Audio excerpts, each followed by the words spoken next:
Welcome back to the Sports Booth. Today we are looking into the 2023 All Blacks Rugby World Cup squad, trying to put our mind together with Ian Foster.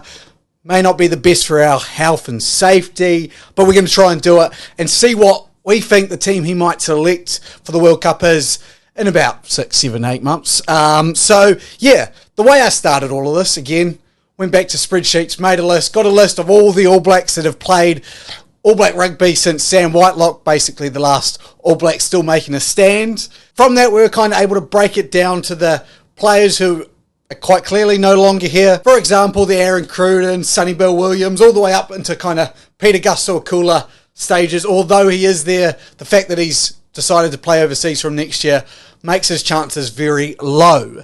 There's also a group that are still in New Zealand and aren't likely to get a chance, so I could take those players out. A rather small group, this one, 7 players consisting of Luke Romano, Mitchell Drummond, Triple T, George Bridge, Gareth Evans, Brent Cameron, and Peter Umaga-Jensen. Now, Brent Cameron and Peter Umaga-Jensen, are both playing for the Hurricanes currently, but it's going to take something pretty special to get them selected in. So we're left with about 54 players who are still in New Zealand, have played for the All Blacks, have a chance of getting selected for the All Blacks. And yeah, from there, we went, let's devise the squad up into the exact same squad that we selected from the 2019 World Cup. And what I mean from that is we're not picking the exact same players, but the breakdown of positions is going to be the same. So in the 2019 World Cup, we brought 31 players, as by laws say, that we can bring. We had 3 hookers, 5 props, 4 locks. We had 5 loose forwards, and we had a switcheroo when Luke Jacobson was ruled out and Shannon Vizel got brought in. 3 halfbacks, 2 fly halves, 4 centres, 3 wingers, and 2 fullbacks. So I'm going to break down the positions I select and what I've kind of come up with from that group, so they have to be into that. So we're not taking 6 centres or anything like that. We're going to keep with what we had in 2019, which I believe, from the team I've selected, that Ian Foster will also do. So if we look at the hookers, we can only take 3. There's 4 there that are obviously going to be in the mix of the squad. Cody Taylor and Dane Coles, the old heads. Samasoni Takahihau and Asafa Amor, the 2 kind of young bucks coming up. So those were the 4 hookers to choose from. I truly believe that Asafa Amor has outclassed Dane Coles this year, and I just can't see the reason for selecting Dane Coles other than just his experience on the field. Like, he's obviously a gritty, borderline dirty player, but a fantastic player nonetheless. But I just see what Amor can do off the bench, just to me means so much more in the game of rugby. It wouldn't surprise me if Ian Foster does go Coles, Taylor and Takahihau. Those 3, I wouldn't argue against it. For this one, I just can't see Foster ignoring Amor's form in Super Rugby and his ability and the ageing that we're seeing of Taylor and Coles. So I've gone with Taylor, Takahihau and Amor. The props are an interesting one because they kind of select themselves but don't really. It's tough there. I thought we were short on props, but the emergence of a couple of players have meant chances are we're not. So we've got Joe Moody, Nepo Laulala, Ofatonga Fussy, Angus Tarvell, Tyrell Lomax, Alex Hodgman, George Bower, Ethan de Groot, Aidan Ross and Fletcher Newell, along with players like Tamati Williams who are coming through and have a good chance to put their hands up in Super Rugby this year. I think 4 of those players select themselves based off what we've seen from last year's. Joe Moody, Tyrell Lomax, Ethan de Groot and Fletcher Newell. So that kind of leaves 1 prop position open. Now, Nepo Laulala and Tuama Fussy are the 2 that I would be looking at, and I believe Foster will look at that. I can't see, he's already got de Groot and Newell, who are the younger ones coming into the squad. I just see him going one of those 2 heads. I've gone Tuama Fussy for his big game ability. It wouldn't surprise me if he goes Nepo Laulala, but either one of those props in. So the 5 props will be Moody, Lomax, Newell, de Groot, and Ofatonga Fussy. Locks are a bit harder because we've got the easy decisions, which is the 3. It's Sam Whitelock, Brodie Retallick, Scott Barrett. 3 done and dusted. We need 1 more. Patrick Tuipulotu has clearly shown his class again for the Blues. Him and Tupavai, the battle for that last locking spot, I believe, is up for grabs. I've gone Tupavai with this decision, but I truly believe you could go in any direction, either of those directions there, with Patrick Tuipulotu as well, or Tupavai. I've gone with Tupavai. The loosies are easy again in my mind. It goes, your two open sides, which are going to be Sam Cane and Dalton Papualii. Artie Savea and Hoskins Satutu as the 2 number 8 specialists. And then you only take one blindside flanker. With the ability for Scott Barrett to play blindside flanker, you don't need another blindside flanker. So they're going to take one. I think it's going to be Shannon Frizzell. I can't see them changing that up. Akira Ioane, if he can get back onto the field and play out of his skin when he comes back, may put his hand up. Same with Ethan Blackadder. He's playing really well, but I just can't see it happening going to anyone else other than Shannon Frizzell. All right, let's move into the halfbacks, and this is where things get really interesting. 3 halfbacks, 2 I think picked themselves already with their performances. Aaron Smith, we know's going. I think Finlay Christie goes as well. There's a handful of competitors now for that 3rd spot. Brad Weber, obviously, very close to that. Wouldn't surprise me if they stick with him as the 3rd halfback. TJ Perenara, if he can come back from injury, I think it's going to be too much of a push just to come back injury and show, but experience is a lot. Same thing with Dane Coles coming around, sticking around. Then I think the wild card, as much as it was Folau Fakatava, I think Cam Roigard, the way he's playing for the Hurricanes at the moment with TJ Perenara out, I don't know if TJ Perenara gets back into the starting lineup. I seriously think Cam Roigard takes that starting position. And as far as the Hurricanes will go, is as far as Cam Roigard, I think, will go with this All Black jersey. So the 3 that I've selected, and trying to put my head together with Fozzie, Aaron Smith and Finlay Christie.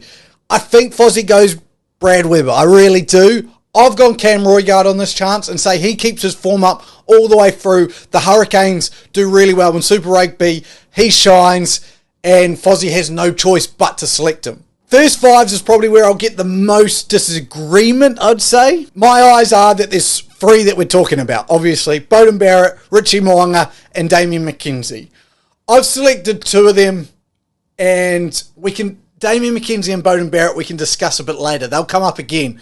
But I've gone with Damien McKenzie and Richie Mo'unga as the 2 dedicated first 5 players. I was hesitant when Damien McKenzie returned and wanted to play first 5. I thought he was such a good fullback that we had to let him play fullback. He couldn't do what he could do as a fullback, as a first 5.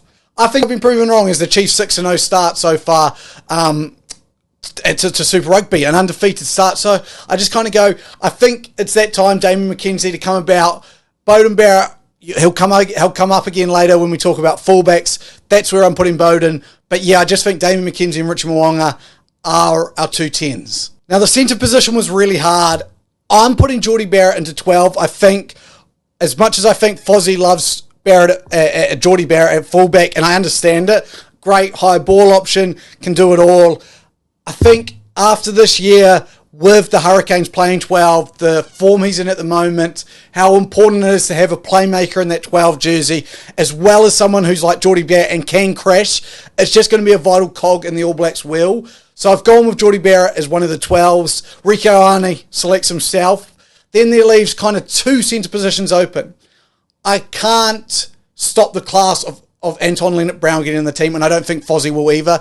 Even though with limited game time, he's too good to leave out. And then the last one I've selected is tough. You look at it, you've got, Quinta Pye obviously out, but you've got Jack Hughes come back, Braden Inouye, Roger Tuivasa-Sheck. Do I want a bit of X Factor? I think Foz goes with David Havili, the safe, the true option. I would love to see Roger in there. I'm not going to be mad at anyone they put in there. I think any one of those players I've just named could do the job. So I'm not mad, but I think he's going to go with Havili, so I've stuck Havili in there. I mean, I keep saying it, but tough position again. The wingers, so many wingers on form. When we look at the ones that have already played for the All Blacks, we have Julian Savea, Sevu Reece, Caleb Clark, Will Jordan, Lester Whanganuku, and Mark Talia. Now, obviously, Julian is probably not going to be selected again. Sevu Reece, injured, out. We've also got Salesi Riasi coming through, Sean Stevenson to think about. So it was tough. With the way Lester Whanganuku's playing, with the way we all know Will Jordan can play, I've gone those 2 have to be in there. We've only been able to select one more winger. That is really tough now when we're discussing it. So I've gone in the direction of selecting Mark Talia, but it wouldn't surprise me if Fozzie selects Caleb Clarke. The reason I've selected Talia is purely a defensive thing, is defensive issues with Caleb Clarke, and they're being picked up in Super Rugby as well now, where teams are beating Clarke on the outside. He's jamming in too much. And he's got Ricky Ioane inside him, who is becoming a defensive mastermind at centre. So I've gone with Mark Talia. I don't know if that's the right call, but it's the call I've made. I think Fozzie goes with Clarke. For fullback, Barrett's in there, so I've left it with Barrett. And then I guess it leaves us with two players, Stephen Perofeta and Sean Stevenson. And when I look at it, what wins World Cups, I think I have to go with Sean Stevenson. I know hasn't played any games for the All Blacks. Stephen Perofeta hasn't done anything wrong, but we've got enough backup first fives there with, Barrett, McKenzie and Mo'unga there. Geordie can even step in there if we were to go down to the issue. So I just go, it has to be Stevenson in my mind as the 31st player coming along instead of Perofeta, and then Beauden Barrett as the other fullback. I broke this down into my team where I was like, this is the team I would select if I was, we made the Rugby World Cup final and this was the squad we'd take it, everyone stays healthy. Joe Moody at number 1. At number 2, Samisoni Takiehau. At number 3, Tyrell Lomax.